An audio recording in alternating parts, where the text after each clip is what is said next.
Last week on the Cow-Calf Corner, we talked about the Oklahoma Gold and the Oklahoma SuperGold protein supplement program for stocker cattle and in particular for replacement heifers here in the last half of summer and going into the fall period.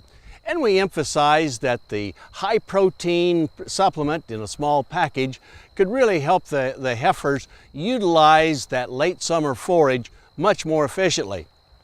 Part of the Oklahoma Gold program is to include an ionophore in the feed that is given to these young cattle.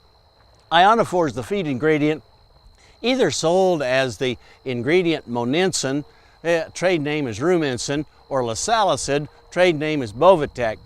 And these two ingredients are really important for the Oklahoma Gold program, whether it be for steers, but especially, I think, for those replacement heifers.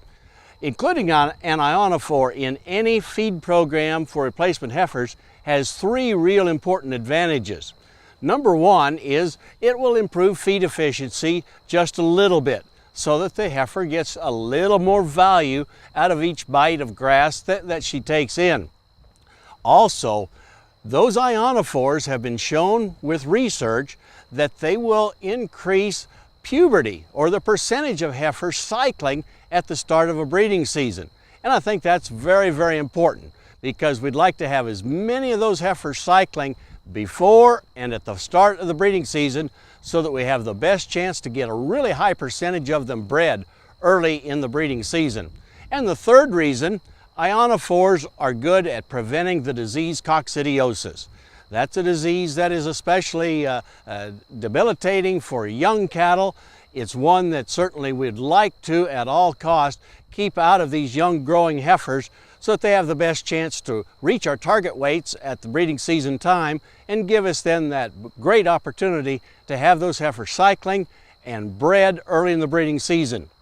So as you're putting together that Oklahoma Gold program or any other kind of supplementation program for replacement heifers, I would include one of the ionophores. Certainly, if we're going to try to market those cattle as all natural cattle later on, that can't be something that we include. But for most breeding cattle, the ionophores for these replacement heifers is really a cost-efficient feed ingredient to include in your heifer growing program. Hey, we look forward to visiting with you again next week on Sunup's Cow-Calf Corner.